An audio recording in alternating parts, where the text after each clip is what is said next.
Hello दोस्तों, welcome to selection वाला। मैं विकास एक बहुत ही बढ़िया अपडेट के साथ आपके सामने आया हूं। आज हम लोग जानेंगे कि आरआरबी एनटीपीसी के एग्जाम डेट को लेकर के बच्चे बड़े परेशान हैं कि एग्जाम कब होने वाला है। तो आपको मैं सटीक यहां पे सटीक बिल्कुल बताने वाला हूं कि आपका एग्जाम कब होगा और इसकी तैयारी आप कैसे करें कि आपका सिलेक्शन हो जाए। तो चलिए हम लोग इसके बारे में पूरी बातें इस वीडियो में जानेंगे। बहुत ही कम समय में, यानी बहुत छोटी वीडियो होने वाली है और पूरी डिटेल बातें आपको यहां पे जानने को मिलेगी। तो मेरे भाई यहां पे दो एग्जाम आपका है एनटीपीसी का, ग्रेजुएट लेवल और अंडर ग्रेजुएट लेवल। इन दोनों के बारे में इस वीडियो में पूरी जानकारी आपको मिलेगी। तो हम लोग आते हैं सीधा, पहले एग्जाम डेट को क्लियर कर लेते हैं। देखिए मेरे भाई, जो एनटीपीसी है आपका सीबीटी 1 का जो एग्जाम होने वाला है, सबसे पहले जो फॉर्म आया था, जो नोटिफिकेशन फॉर्म आया था, वो आया था आपका ग्रेजुएट लेवल का, नॉन टेक्निकल पॉपुलर कैटेगरी में, यानी कि एनटीपीसी में सबसे पहले ग्रेजुएट लेवल का वैकेंसी के बारे में बताया गया था, नोटिफिकेशन आया था। तो सबसे पहले आपका एग्जाम इसी का होगा। उसके बाद अंडर ग्रेजुएट लेवल वालों का एग्जाम होगा। इसमें सीट कितनी है? तो 8113 सीट ग्रेजुएट लेवल में, अंडर ग्रेजुएट लेवल में 3445 के आसपास ये आपकी रही। अब एग्जाम की मैं बात करूं तो इस ग्रेजुएट लेवल का जो एग्जाम होगा, सीबीटी 1 का जो पेपर होगा, वह पेपर होगा मेरे भाई अप्रैल में। ये कब होगा मेरे भाई पेपर? अप्रैल में पेपर होगा। और अप्रैल में जो आपका पेपर होगा, यह पेपर बहुत ही इंपॉर्टेंट पेपर होने वाला है। इसके बारे में मैं आपको आगे बताऊंगा कि तैयारी आप कैसे करेंगे, इसमें क्या क्या कैसे आपको करना है। फिर अंडर ग्रेजुएट लेवल वालों का जो पेपर होगा वह मई जून में होगा। ये क्या होगा मेरे भाई? मई जून में होगा। और एक बात और इंपॉर्टेंट क्या है कि अप्रैल में आपका पेपर होने की जो संभावना है वो सबसे ज्यादा इसलिए है क्योंकि फरवरी में आपका जीडी का एग्जाम चलेगा, बहुत बड़ा एग्जाम होता है, उस समय किसी और एग्जाम नहीं हो पाता है। जीडी के जस्ट बाद आरपीएफ कांस्टेबल का एग्जाम चलेगा फरवरी के बाद मार्च में। फरवरी में कांस्टेबल का एग्जाम होगा, आरपीएफ कांस्टेबल का, सॉरी एसएससी जीडी का फरवरी में एग्जाम होगा और उसके जस्ट बाद मार्च में आरपीएफ कांस्टेबल का एग्जाम होगा और मार्च के जस्ट बाद एनटीपीसी का एग्जाम शुरू हो जाएगा, नहीं अप्रैल में शुरू हो जाएगा, क्योंकि फिर अप्रैल के बाद में पेपर करानी होगी एसएससी एग्जाम की। तो अप्रैल जो मंथ है, ये आपकी पूरी पॉसिबिलिटी है कि एनटीपीसी का पेपर आपका इसमें हो जाएगा।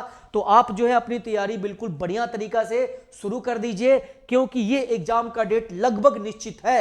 उसी तरह से नॉन टेक्निकल, ये आपका अंडर ग्रेजुएट लेवल में मई और जून तक जो है इस एग्जाम के खत्म होने के जस्ट बाद आपका ये पेपर हो जाएगा।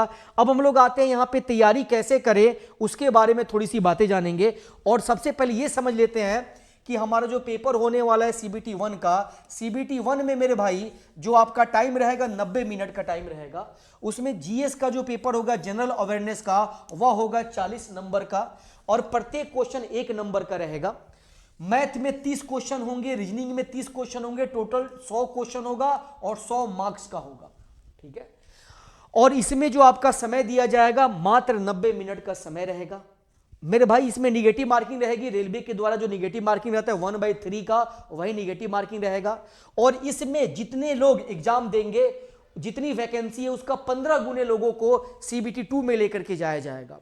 जितनी वैकेंसी, उस वैकेंसी के 15 गुना लोगों को सीबीटी 1 से सीबीटी 2 में पेपर देने का उनको मौका मिलेगा।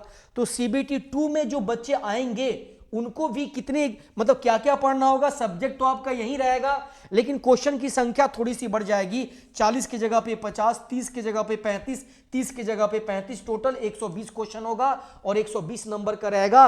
और समय आपका 90 मिनट ही रहेगा, यानी आपको अपनी तैयारी इससे ज्यादा बेहतर इसमें रखनी होगी, क्योंकि यहां पे समय भी आपको मैनेज करना है। क्वेश्चन सीधा 20 बढ़ गया, 20 क्वेश्चन बढ़ गया, बट समय आपका 90 मिनट ही है। मतलब तैयारी बहुत ही तगड़ी करनी होगी, तभी जाकर के आप इन दोनों एग्जाम में बढ़िया कर पाएंगे। अब आते हैं हम लोग, ये तो आपको समझ में आ गया सीबीटी 1 में आपका क्या सिलेबस रहने वाला है, क्या टाइमिंग रहने वाला है, कितने क्वेश्चन रहने वाले हैं, और सीबीटी 2 में भी आपको समझ में आ गई। अब तैयारी का जो मेन इंपॉर्टेंट है, सीबीटी 1 का जो पेपर होने वाला है, उसकी जो मेन इंपॉर्टेंट चीज है कि बच्चे, कई सारे बच्चे, दो तरह के बच्चे अभी हैं। एक बच्चे वो जो अपने सिलेबस को कंप्लीट कर चुके हैं, तो जिनका सिलेबस कंप्लीट हो चुका है उन्हें तो सैंपल पेपर लगाना चाहिए, मॉक टेस्ट देना चाहिए। उन्हें क्या करना चाहिए मेरे भाई? मॉक टेस्ट देना चाहिए। अब इस मॉक टेस्ट में, सैंपल पेपर में कैसे करना चाहिए वो मैं आपको बता रहा हूं। पहले देखिए, अगर आप डेली टेस्ट देते हैं, एक ऑनलाइन टेस्ट देते हैं, तो उस टेस्ट का आप पूरा एनालिसिस कीजिए। जैसे मान लीजिए कि आपने 100 क्वेश्चन का टेस्ट दिया, 100 क्वेश्चन का टेस्ट दिया, अभी 100 क्वेश्चन में आपने जो है 70 क्वेश्चन सही कर दिया, ठीक है। हमने मान लिया कि 100 क्वेश्चन में आपका 70 क्वेश्चन जो है ये सही हो गया, 70 क्वेश्चन सही हो गया, और बाकी का 30 क्वेश्चन आपसे गलत हो गया। तो ये जो गलत हुआ है, अगर 60 आपने सही किया, 40 मान लीजिए गलत हुआ, तो ये जो गलत हुआ इसको छोड़ना नहीं है, इसका सॉल्यूशन देखना है, एनालिसिस करना है, एक अलग से नोटबुक बनानी है, एक अलग से नोटबुक बनानी है, उसमें उन क्वेश्चंस को डालना है, उन क्वेश्चंस को डालना है जो आपसे नहीं बन रहा है।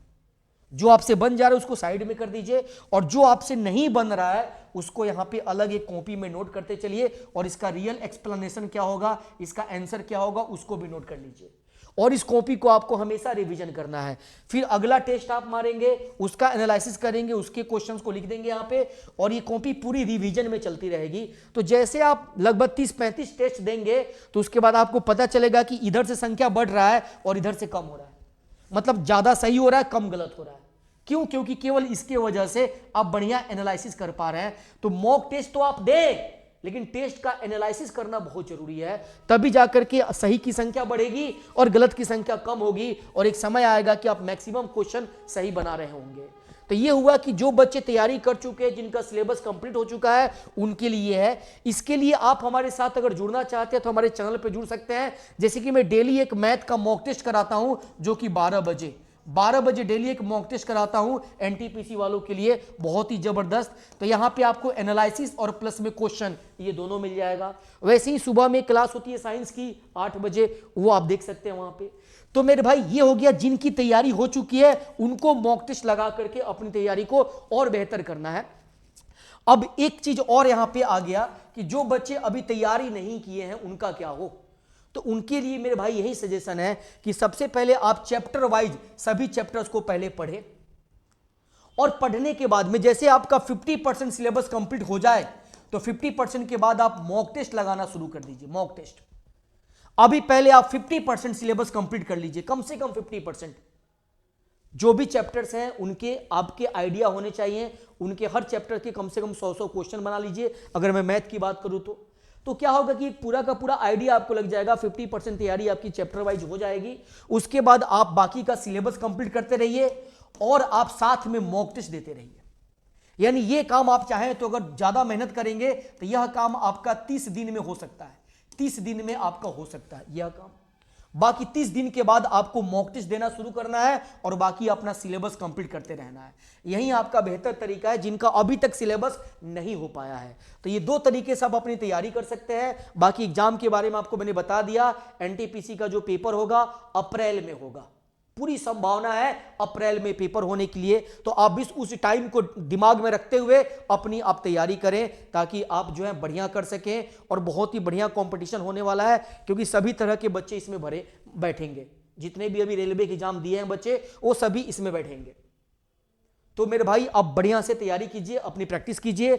और आपको मैंने टाइमिंग बता दिया कि हमारे साथ जुड़ना चाहते हैं तो आप इस टाइमिंग में हमारे साथ जुड़ करके तैयारी कर सकते हैं। एक और मैं रात में लेकर के आता हूं 9 बजे क्लास, उस क्लास में भी जुड़ के आप एक बेहतरीन गणित की मेरे साथ तैयारी कर सकते हैं। तो चलिए दोस्तों, एक बहुत ही छोटा सा वीडियो था जिसमें मैंने आपको तैयारी से लेकर के और एग्जाम डेट से लेकर के सारी बातों को यहाँ पे बताई। फिर मिलते हैं नए अपडेट के साथ। सेशन अच्छा लगा हो तो लाइक कीजिएगा, चैनल को सब्सक्राइब कीजिएगा। जय हिंद दोस्तों।